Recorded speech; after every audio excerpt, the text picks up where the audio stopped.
sais même pas comment désormais l'appeler, si c'est vraiment un dialogue. Vous savez qu'ils ont fait plus de 10 jours. Et après avoir balayé 9 points sur les 12, le RPT Unir est resté dans sa logique, comme d'habitude, puisqu'ils n'ont plus rien à servir à ce pays. Ils n'ont plus rien à proposer à ce peuple-là. Et c'est leur béquille, l'UFC, qui par moment revient sur vraiment des choses que le peuple, quand le peuple entend cela, mais ça vous donne envie de vomir.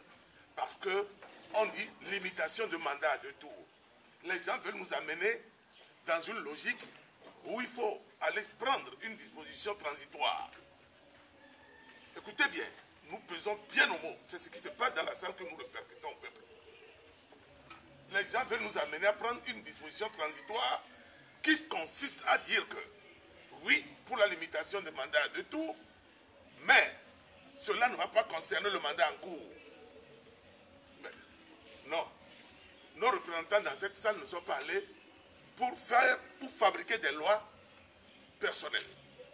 C'est une constitution qui a été tripatouillée, qui a été modifiée par la volonté d'un petit noyau, je dis bien d'un petit noyau, sinon même je peux même continuer en disant que des gens qui ne représentent même pas 3% dans le pays, ils ont consulté eux, quel peuple en ce moment.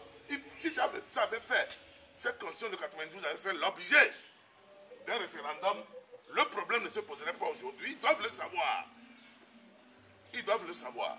Nous ne sommes pas, nos représentants ne sont pas allés pour faire des lois personnelles. Que quelqu'un reste au pouvoir ou ne reste pas, effet rétroactif ou pas, ce n'est pas l'objectif visé. Nous sommes allés en nous appuyant sur les fondamentaux de la Constitution de 1992. Et l'article, justement, qui parle de la limitation dans cette Constitution, en dehors de la limitation à 2 tours, précise qu'en aucun cas, nul ne peut faire plus de 2 mandats. Qu'en aucun cas, nul ne peut faire plus de 2 mandats. Si, d'aventure, moi, les gens de l'UFC ne sont pas mes amis, il faut que ça soit clair, moi, je ne fais pas le faux semblant.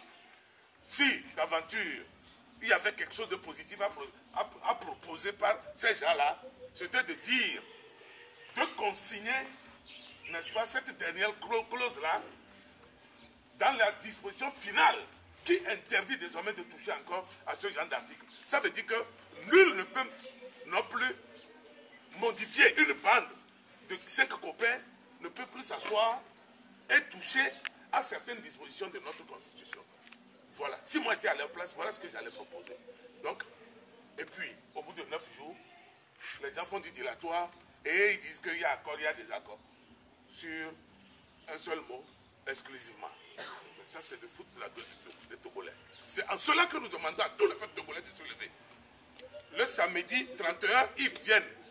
Oui, ils viennent au meeting d'information à Kassimé à 14 h. Mais, moi je dirais, il a conduit jusqu'à 5 AC de se tenir prêt. Le peuple va reprendre son droit. Le peuple va reprendre son droit. Oui, le peuple c'est nous, c'est également eux. Mais il y a une différence. Ils le savent bien. En domiciliant ce dialogue à Togo Télécom, nous tous, on a compris leur jeu. Leur patron a parlé de l'Assemblée nationale. Personne ne s'est opposé. Quand ils ont demandé au professeur Oulou et au professeur Jessage avant de quitter la salle, ils ont quitté parce qu'ils ont avancé des arguments qui n'étaient pas parlementaires, ils n'étaient pas partis parlementaires. Mais dites-moi, messieurs les journalistes, messieurs, mesdames les journalistes, mais en face d'eux, il y a bien d'autres qui ne sont pas parlementaires. On a vu des partis politiques aller seuls à certaines élections. Et aujourd'hui, ils se sont greffés sur une coalition donnée. Nous ne contestons pas cela. Et ce n'est pas à eux de choisir les composantes des délégations. Non. Ça là, c'est de l'enfantillage pur et simple. Et puis, il faut que les gens fassent très attention parce que quand vous parlez, il faut faire... Chacun a une histoire dans sa vie. Oui. Chacun a une histoire dans sa vie. Oui. Le cas de Dankou Péré est illustrant. Ce n'est pas nous, au CST, qui l'avons mis sur le tapis. À l'heure où je vous parle, M. Daoukou Péré Maurice est toujours le président de Alliance, le parti politique Alliance, et il est en même temps député de UNIR, RPT. Vous trouvez cela normal? Mais il ne faut pas que les gens nous donnent des leçons. Ils sont très petits pour nous donner des leçons. Je vous remercie.